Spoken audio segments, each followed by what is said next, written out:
जी अस्सलाम वालेकुम। हम डिस्कस कर रहे थे आपका chapter 21 share capital types and variations.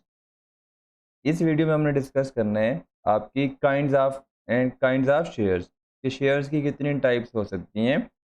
वैसे तो शेयर्स की मल्टीपल टाइप्स हो सकती हैं, लेकिन हम जहाँ पर जो हमारे सिलेबस में आपके चैप्टर में है वो दो हैं। एक है ऑर्डिनरी शेयर्स एंड दूसरे हैं प्रेफरेंस शेयर्स। जैसे कि नाम बता रहा है प्रेफरेंस शेयर्स को प्रेफरेंस होता है। जो शेयर होल्डर्स होते हैं, प्रेफरेंस शेयर्स के जो शेयर होल्डर्स होते हैं, इनको प्रेफरेंस होता है ऑर्डिनरी शेयर्स के शेयर होल्डर्स के ऊपर। अब वो प्रेफरेंस किस तरह से होता है हम डिस्कस करते हैं। हम पहले देखते हैं आपके प्रेफरेंस शेयर्स को डिस्कस करते हैं, फिर हम कहाँ पर जाएंगे, ऑर्डिनरी शेयर्स को डिटेल में डिस्कस करेंगे। जी, ये preference share normally carry the prior right. Preference बात हो रही है तो प्रायर राइट है इसका, किस चीज़ पर राइट है वो हम डिस्कस करते हैं। रिसीव ए डिविडेंड। जी, हमें पता है कि शेयर होल्डर्स क्या करते हैं, इन्वेस्टमेंट करते हैं बिजनेस में, बिजनेस रन होता है, बिजनेस प्रॉफिट जनरेट करता है। फिर चैप्टर 26 में हमने कहा था कि जो हम प्रॉफिट्स अर्न होते हैं, जो उन प्रॉफिट्स में से शेयर होल्डर्स को हिस्सा दिया जाता है, हमारी लॉ की लैंग्वेज में उसको हम क्या कहते हैं, डिविडेंड कहते हैं। मतलब क्या हुआ कि प्रेफरेंस शेयर होल्डर्स को डिविडेंड प्रॉफिट में से हिस्सा पहले मिलेगा। ऑर्डिनरी शेयर होल्डर्स के जो शेयर होल्डर्स हैं उनको प्रॉफिट में हिस्सा बाद में दिया जाएगा। The dividend payable on preference share is normally a fixed amount each year. ये हो सकता है जनाब 8% हो सकता है, 10% हो सकता है, एंड डिफरेंट जो भी हो फिक्स अमाउंट हो सकती है। प्रेफरेंस शेयर के केस में जो डिविडेंड होगा, मतलब प्रेफरेंस शेयर होल्डर्स को हर साल उनके शेयर की अमाउंट पर, अगर मेरे पास 10,000 के प्रेफरेंस शेयर्स हैं तो मुझे 8% एनुअली क्या मिलेगा, उस पर रिटर्न मिलेगा, एज ए प्रॉफिट मिलेगा, डिविडेंड मिलेगा। इस तरह को हम समझने के लिए इसको एक तरह का लोन कह सकते हैं कि आपको इस पर डिविडेंड मिलेगा, फिक्स्ड अमाउंट का रिटर्न मिलेगा आपको। Receive A repayment of capital in the event that the company is wound up.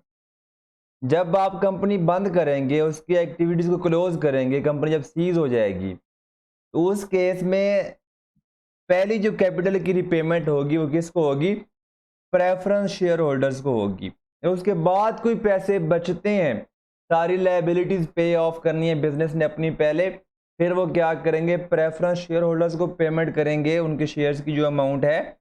फिर उसके बाद अगर कोई पैसे बचेंगे तो फिर वो किसको पे करेंगे, ऑर्डिनरी शेयर होल्डर्स को पे करेंगे। अब जो होल्डर ऑफ प्रेफरेंस शेयर्स हैं receive preferential treatment.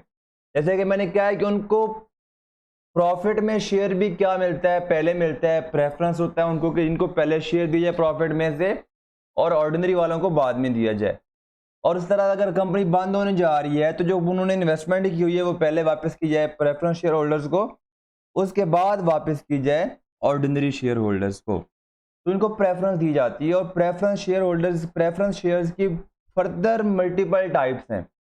Irredeemable preference share, redeemable preference share, और प्रेफरेंस शेयर ऐसे भी होते हैं जो आपके बाद में ऑर्डिनरी शेयर्स में कन्वर्ट हो जाते हैं 2 साल बाद, 3 साल बाद, जो कि हमारे सिलेबस में नहीं है। बस आपकी बुक में ये बात लिखी हुई थी, मैंने यहाँ पर लिख दी और आपको बताने के लिए कि हाँ जी, आप इसको सुन के इसको पढ़ के आपने परेशान नहीं होना। फिर हमारे पास आते हैं ऑर्डिनरी शेयर्स। अब आपने कंपैरिजन करना है कि ज़्यादा बेनिफिट्स किसके पास हैं, ज़्यादा फायदा किस चीज़ का, ऑर्डिनरी शेयर्स का या प्रेफरेंस शेयर्स का। The ordinary shareholders are the owners of their company. मतलब क्या है, जो प्रेफरेंस शेयर्स के शेयर होल्डर होते हैं वो कंपनी के ऑनर्स नहीं होते, उनके ऊपर कंपनी की कोई ऑनरशिप के राइट्स उनके पास नहीं होते। उनके पास जस्ट क्या होता है, प्रॉफिट में से एक fixed amount of interest, fix amount of जो शेयर है प्रॉफिट में उनका जो एग्रीड होता है शेयर के ऊपर, उनको वो मिलता है। जो इक्विटी शेयर्स होते हैं, इक्विटी क्या होती है कंपनी की इन टोटल इन्वेस्टमेंट, इक्विटी क्या होती है, कैपिटल प्लस एक्यूमुलेटेड प्रॉफिट। जो आप ईयरली बेसिस पे आप जो प्रॉफिट अर्न कर रहे होते हो उसको हम मिला के क्या करते हैं, इक्विटी कहते हैं। Ordinary share holders own the distributable profits of their company. अब डिस्ट्रीब्यूटेबल प्रॉफिट्स क्या होते हैं, कंपनी ने जितने प्रॉफिट्स अर्न कर, टोटल जो प्रॉफिट अर्न किया जो हम एसोसिए बनाते हैं, P&L बनाते हैं, वो आपका क्या हो गया, लेस हो गया। उसमें से आपने जो प्रेफरेंस शेयर होल्डर्स को पेमेंट करनी थी प्रॉफिट में से, आपने वो भी पे कर दी। लेट सपोज आपका 100 रुपये था प्रॉफिट टोटल, आपने 10 रुपये की क्या कर दी, प्रेफरेंस शेयर होल्डर्स को डिविडेंड पे कर दिए इस साल में। जो बकाया 90 रुपये है वो किसका है, ऑर्डिनरी शेयर होल्डर्स के, ऑर्डिनरी शेयर्स के शेयर होल्डर्स का है 90 रुपये। देखें यहाँ पर इनके पास जितने बाद में पैसे प्रॉफिट बच जाएंगे सारे का सारा किसका होता है, ऑर्डिनरी शेयर होल्डर्स का होता है। प्रेफरेंस शेयर होल्डर की फिक्स्ड अमाउंट होती है। बिजनेस अगर 10,000 का प्रॉफिट कमाए तो भी उनको 8% मिलना है, अगर बिजनेस 1,000 का प्रॉफिट कमाए भी तो उनको 8% मिलना है। लेकिन ऑर्डिनरी शेयर होल्डर्स का प्रॉफिट में हिस्सा ज़्यादा होता है, उसके अलावा इनके पास ऑनरशिप होती है, इनके पास राइट्स ज़्यादा होते हैं, ये क्या कर सकते हैं, वोट दे सकते हैं। और डिविडेंड जो प्रेफरेंस शेयर होल्डर को डिविडेंड पे करने के बाद इनको डिविडेंड मिलेगा। अब आप अगर आपने चैप्टर 26 पढ़ा हो, उसमें हमने कहा था कि डायरेक्टर्स क्या करते हैं, डिविडेंड प्रोपोज करते हैं, और अगर फाइनल डिविडेंड है तो फिर उस प्रोपोज डिविडेंड को शेयर होल्डर्स क्या करते हैं, एजीएम में अप्रूव करते हैं, क्या करते हैं, वोट देकर उसको अप्रूव करते हैं। और यहाँ पर कोई लिमिट नहीं है कि कंपनी ने कितने प्रॉफिट्स डिस्ट्रीब्यूट करने हैं ऑर्डिनरी शेयर होल्डर्स को। प्रेफरेंस शेयर होल्डर के केस में, प्रेफरेंस शेयर के केस में लिमिट थी, जो एक फिक्स्ड अमाउंट होगी, जो एग्रीड होगी, वो वही प्रॉफिट आपने डिस्ट्रीब्यूट करने हैं। ऑर्डिनरी शेयर के केस में ऑर्डिनरी शेयर होल्डर्स जो हैं, ऑर्डिनरी शेयर होल्डर्स के जो ऑनर्स हैं, शेयर होल्डर्स हैं, उनको प्रॉफिट की डिस्ट्रीब्यूशन पे कोई लिमिट नहीं है। कंपनी जितने चाहे प्रॉफिट डिस्ट्रीब्यूट कर दे, अगर इस साल 10 करोड़ प्रॉफिट है वो सारे का सारा डिस्ट्रीब्यूट कर सकते हैं, कोई लिमिट नहीं है ऑर्डिनरी शेयर्स के केस में। Ordinary dividends can not be paid, ordinary dividend तब तक पे नहीं कर सकते जब तक आप प्रेफरेंस डिविडेंड्स, अगर आपके पास कोई ओपनिंग पेएबल बनते हैं, लेट्स सपोज अगर आपका लास्ट ईयर में आपको सच कोई आपकी प्रॉफिट वगैरह आपको ना नहीं आया था, आपके पास कैश अवेलेबल नहीं था, तो आपने कहा था प्रेफरेंस शेयर होल्डर्स को कि हम आपको नेक्स्ट ईयर में इस साल का भी डिविडेंड देंगे और अगले साल का इकट्ठा डिविडेंड दे देंगे। तो आपको इस साल में क्या करना है, पहले ओपनिंग प्रेफरेंस डिविडेंड पेएबल पे करना है, उसके बाद करंट ईयर का जो प्रेफरेंस डिविडेंड बनते हैं वो पे करने हैं, उसके बाद अगर कोई प्रॉफिट बचते हैं तो फिर आप क्या करेंगे, ऑर्डिनरी डिविडेंड्स के केस में ऑर्डिनरी शेयर होल्डर्स को पे करेंगे। ठीक है जी, वहां पर कोई प्रेफरेंस वाली बात है। In return to this risk, अब यहाँ पर रिस्क है मे बी कंपनी के प्रॉफिट्स कम हो, लेकिन जब कंपनी के प्रॉफिट ज्यादा होंगे तब उतना ही ज्यादा रिटर्न है, बेनिफिट भी उतना, जितना ज्यादा रिस्क है उतना ज्यादा रिटर्न है, क्योंकि जो आपके ऑर्डिनरी शेयर होल्डर्स हैं उनको जो मैक्सिमम प्रॉफिट्स में कौन होता है उसका ओनर, वो आपके ऑर्डिनरी शेयर होल्डर्स होते हैं। उसके अलावा हमारे पास आता है कि जब कंपनी एक बंद होती है तो ऑर्डिनरी शेयर होल्डर्स को तब तक पैसे वापस नहीं मिलते जब तक कंपनी की सारी लायबिलिटी, सारी ऑब्लिगेशंस पे ऑफ न हो जाएं। अगर वो पे ऑफ हो गई हैं तो उसके बाद आप क्या करेंगे, प्रेफरेंस शेयर होल्डर्स को उनकी जो नॉमिनल शेयर कैपिटल की अमाउंट है वो पे ऑफ करेंगे। उसके बाद अगर कोई पैसे आपके पास बचते हैं तो फिर आप किनको वापस करेंगे, ऑर्डिनरी शेयर्स के ऑनर्स को, ऑर्डिनरी शेयर होल्डर्स को पे बैक करेंगे। ऑर्डिनरी शेयर होल्डर के पास ऑप्शन है, राइट है, राइट, वो एजीएम में क्या करेंगे, जनरल मीटिंग में क्या करेंगे, वोट देंगे। जनरल मीटिंग्स क्या होती हैं हम चैप्टर 24 में डिस्कस कर चुके हैं, आप जाकर वो देख सकते हैं। कंपनी, अब जैसे मैंने लास्ट वीडियो में कहा था कि कंपनी और शेयर्स की मल्टीपल टाइप्स हो सकती हैं, कि ऑर्डिनरी शेयर्स में भी क्लास ए के शेयर्स हैं, क्लास बी के शेयर्स हैं, क्लास सी के शेयर्स हैं। तो कंपनी जो चाहे उसको बेहतर लगे उस तरह की क्लासेस बना सकती है शेयर्स के अंदर। अब हम डिस्कस करते हैं अल्टरेशन इन अथोराइज्ड शेयर कैपिटल। चैप्टर 20 में हमने डिस्कस की थी मेमोरेंडम ऑफ एसोसिएशन में अमेंडमेंट। आपको पता, अगर आपको याद हो, चैप्टर 20 में हमने मेमोरेंडम ऑफ एसोसिएशन में कहा था कि हम मेमोरेंडम ऑफ एसोसिएशन में डिफरेंट क्लासेस बताते हैं। क्या बताते हैं, नेम क्लास, कंपनी का नेम बताते हैं, रजिस्टर्ड ऑफिस क्लास, कंपनी का रजिस्टर्ड ऑफिस बताते हैं, principal line of business clause हम बताते हैं, अंडरटेकिंग क्लॉज में हम अंडरटेकिंग एक साथ में अटैच करते हैं। फिर आप बताते हैं लायबिलिटी क्लॉज की, कंपनी हमारी की लायबिलिटी क्या होगी, लिमिटेड लायबिलिटी, अनलिमिटेड लायबिलिटी है, लिमिटेड बाई गारंटी है। फिर आप उसमें ये बताते हो सब्सक्रिप्शन क्लॉज में कि कंपनी के इनिशियल सब्सक्राइबर्स कौन है। उसमें आप एक और आपकी क्लास होती है अथोराइज्ड शेयर कैपिटल। तो अब हमने चैप्टर 20 के अंदर बाकी सारी अमेंडमेंट्स पढ़ रही थी, अगर हमने भी नेम चेंज करना है तो किस तरह चेंज करेंगे, अगर हमने अपनी चेंज करनी है लाइबिलिटी क्लॉज चेंज करनी है हम किस तरह चेंज करेंगे, अगर हमने अपना रजिस्टर्ड ऑफिस चेंज करना है तो हम किस तरह चेंज करेंगे। हमने वहाँ पर कहा था कि हम अथोराइज शेयर कैपिटल को जाकर चेंज करना सीखेंगे, तब्दील करना सीखेंगे चैप्टर 21 के अंदर। कंपनी को अगर उसके आर्टिकल्स ऑफ एसोसिएशन अलाउ करते हैं तो फिर कंपनी अपने अथोराइज शेयर कैपिटल को आल्टर कर सकती है, अमेंड कर सकती है by passing a special resolution.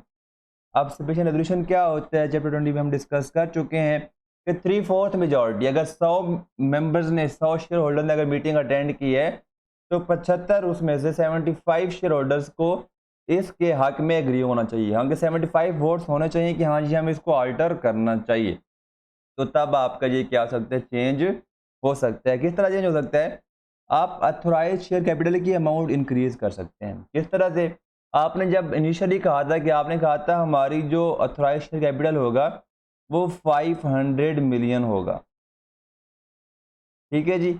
अब आप करना चाहते हैं इसको 5000 मिलियन या हम 5 बिलियन भी इसको कह सकते हैं, तो आप अगर इसको इंक्रीज भी कर सकते हैं।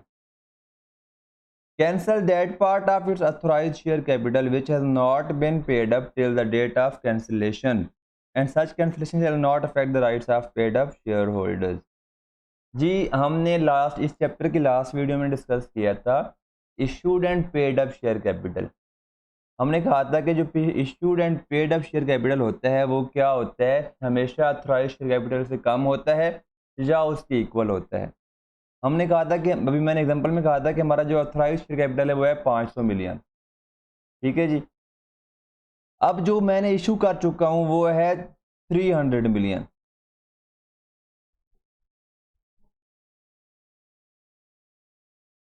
क्या है, मैं इशू कर चुका हूं। वो कह वो कह रहे हैं कि जो अभी तक पेड अप नहीं है, तो पेड अप कौन सा नहीं है, 200 मिलियन जो अभी तक रिमेनिंग है मैं इशू कर सकता हूं, लेकिन अभी तक मैंने इशू नहीं किए, तो उसको मैं कैंसिल कर सकता हूं।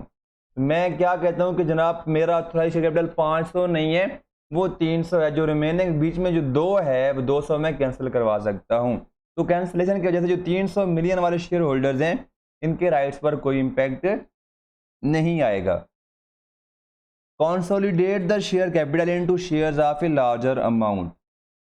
ये अब हम यहाँ पर आते हैं, हम दोनों को इकट्ठा पढ़ते हैं, नेक्स्ट को भी डिस्कस करते हैं। डिवाइड एंड सब divide the share capital into shares of an amount smaller than the one fixed by the memorandum of association initially. Shares of an amount smaller than, अब मैं कहता हूं जब मैंने अपना मेमोरेंडम ऑफ एसोसिएशन जमा करवाया था, जिसमें मैंने अपने अथोराइज शेयर कैपिटल को डिस्कस किया था, उसमें मैंने कहा था जनाब मेरे पर शेयर की वैल्यू होगी 10 रुपये, टोटल मेरा शेयर कैपिटल होगा 500 मिलियन। तो मेरे नंबर ऑफ शेयर्स कितने हो गए, 50 मिलियन शेयर्स, और कितने हो गए वो। अब मैं क्या करता हूँ, डिवाइड एंड सब डिवाइड कर देता हूँ। मैं कहता हूँ अब shares of an amount smaller than one fix. अब मैं कहता हूँ जनाब नहीं, मेरी जो ये मैंने 10 रुपये कहा था ये अब 10 रुपये नहीं है बल्कि 5 रुपये है, इसको मैंने 5 रुपये कम किया है। टोटल मैंने चेंज नहीं किया, जस्ट मैंने अपनी क्या कम की है, नॉमिनल वैल्यू कम कर दी है। टोटल मेरा सेम रहेगा 500 मिलियन। तो जब ये सेम रहेगा तो अगर इसको मैं बैलेंस करूं तो मेरे जो नंबर ऑफ शेयर्स हैं वो क्या हो जाएंगे, 100 मिलियन हो जाएंगे। अगर पहले एक शेयर होल्डर था उसके पास एक शेयर था, उसने 10 रुपये की इन्वेस्टमेंट की थी, अब मैं उसको क्या करूंगा, एक और शेयर इशू करूंगा। जिसने 10 रुपये की इन्वेस्टमेंट की हुई थी पहले उसके पास एक शेयर था, अब उसके पास 2 शेयर होंगे। तो मतलब मैं इसको यहाँ पर मैंने पहले 10 की है, 10 की बजाय इसको मैं 20 भी कर सकता हूँ, इसको मैं कर देता हूँ 20, ये मैं 500 ही रहने देता हूँ। तो मेरे ये यहाँ पर क्या हो जाएंगे, 25 मिलियन हो जाएंगे। तो ये मैं कंसोलिडेट कर रहा हूँ या इसको मैं क्या कर रहा हूँ, स्मॉलर अमाउंट में डिवाइड करके क्या कर रहा हूँ, अपने शेयर कैपिटल को भी चेंज कर सकता हूँ। तो ये आपके पास डिफरेंट वेज हैं जिसके थ्रू आप अपना अथोराइज शेयर कैपिटल अल्टर कर सकते हैं। अगर हम आगे डिस्कस करें अगर आपने इसको अल्टर कर लिया है, रेजोल्यूशन पास हो गया है, तो आपने वो रेजोल्यूशन और साथ में रिलेटेड डॉक्यूमेंट्स कौन से हैं? आपका अमेंडेड मेमोरेंडम ऑफ एसोसिएशन। अगर आप अपना ऑथोराइज्ड शेयर कैपिटल चेंज कर रहे हो, तो क्योंकि आपने अपना ऑथोराइज्ड शेयर कैपिटल अपने मेमोरेंडम ऑफ एसोसिएशन में बताया होता है, मतलब क्या है कि आपका मेमोरेंडम ऑफ एसोसिएशन भी तब्दील हो चुका है, तो आपने वो भी साथ में अटैच करना होता है। विद इन 15 डेज आपने 15 दिन के अंदर क्या करना होता है? ये सबमिट करवाना होता है। जो राइट्स हैं इस चेंज से पहले पुराने शेयर होल्डर्स के, वो चेंज नहीं होंगे और ना ही न्यू शेयर होल्डर के पास कोई एक्स्ट्रा राइट्स आएंगे, जैसा अभी आपको मैंने एग्जांपल में बताया भी था। फिर हम डिस्कस करते हैं कि procedure for variation in rights of the share holder. अगर कंपनी चाह रही है कि जो प्रेफरेंस शेयर होल्डर्स हैं उनके हम राइट्स को चेंज करें, राइट्स क्या हैं? अगर उनका पहले था कि वो 9% उनको प्रॉफिट मिलता है, हम वो कहते हैं कि हम इसको 8% प्रॉफिट देते हैं, तो उनके राइट को क्या कर रहे हैं? चेंज कर रहे हैं, वेरिएशन दिला रहे हैं। अब वो किस तरह से वेरिएशन दिला सकते हैं? Variation in the rights of the shareholders can be made only by an alteration of the articles of association by passing a special resolution of the members of the company. मतलब क्या है? Company special resolution के through क्या कर सकती है? किसी भी क्लास ऑफ शेयर्स के, किसी भी क्लास ऑफ शेयर के शेयर होल्डर्स के क्या कर सकती है? राइट्स को चेंज कर सकती है। By a special resolution the company shall alter the conditions as to various classes of shareholders. Conditions क्या है? कि क्लास ए के जो प्रेफरेंस शेयर होल्डर्स हैं उनको 9% की बजाय हम 7% प्रॉफिट देंगे, चेंज कर रहे हैं वो उसको, या 8% के बजाय हम 10% प्रॉफिट देंगे, चेंज कर रहे हैं ये इसको। लेकिन यहाँ पर क्यों कंपनी में ऑर्डिनरी शेयर होल्डर्स भी होते हैं, प्रेफरेंस शेयर होल्डर भी होते हैं, प्रेफरेंस शेयर होल्डर में भी फर्दर क्लासेस होती हैं, ऑर्डिनरी शेयर्स में भी फर्दर क्लासेस होती हैं, तो डिफरेंट क्लास ऑफ शेयर्स हैं। तो यहाँ पर है कि जिस पार्टिकुलर क्लास के आप क्या कर रहे हो? राइट्स चेंज कर रहे हो, तो उस क्लास की भी 3/4 मेजॉरिटी होनी चाहिए। चलें जी समझते हैं। कंपनी के टोटल 100 शेयर होल्डर हैं, 100 मेंबर हैं यहाँ पर, मेंबर, ठीक है जी। इन 100 में से जो 25 हैं, अगर मैं कहता हूँ 20 जो हैं, 20 वो कौन है?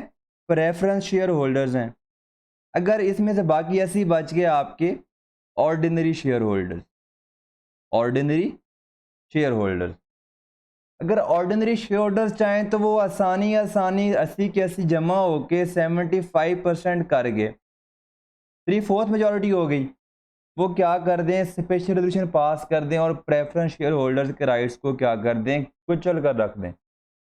तो प्रेफरेंस शेयर होल्डर्स को यहाँ पर थोड़ी सी हिफाजत देने के लिए, उनको थोड़ा सा सिक्योरिटी देने के लिए, बचाने के लिए, उन्होंने कहा है कि इस 75% के अंदर इनके भी 75% होने चाहिए।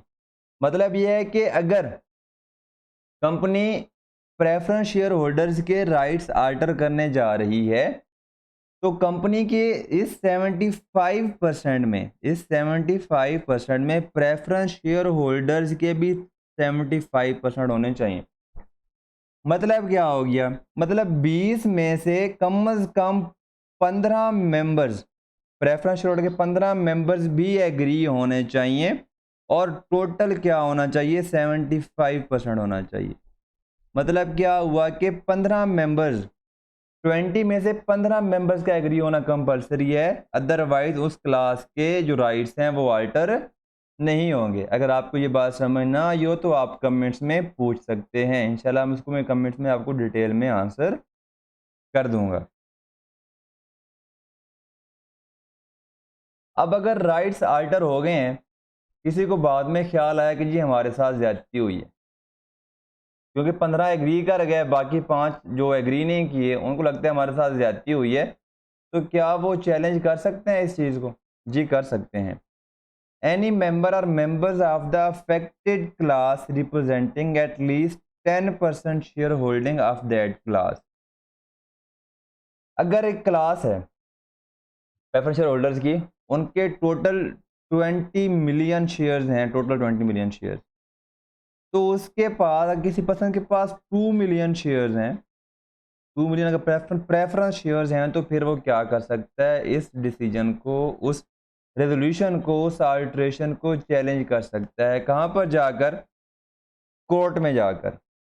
और कोर्ट के पास पावर है कि उस रेजोल्यूशन को नल एंड वाइड डिक्लेयर कर सकती है। अगर उसको लगता है कि कंपनी ने कोई क्या किया है, फैक्ट्स को छुपाया है रेजोल्यूशन पास करवाने के लिए, और मेंबर्स को उन फैक्ट्स का पता होना चाहिए था, लेकिन उनके पास वो नॉलेज नहीं था, जिनकी वजह से ये रेजोल्यूशन गलत पास हो गया और उनके राइट्स पर नेगेटिव इम्पैक्ट आ गया। मतलब इन शॉर्ट फ्रॉड किया गया है उस क्लास के मेंबर्स के साथ, या जो चेंज है ये उस क्लास के मेंबर्स के वैसे अगेंस्ट है, इंटरेस्ट के अगेंस्ट है, तो कोर्ट क्या कर सकता है, उस रेजोल्यूशन को नल एंड वॉइड डिक्लेयर कर सकता है।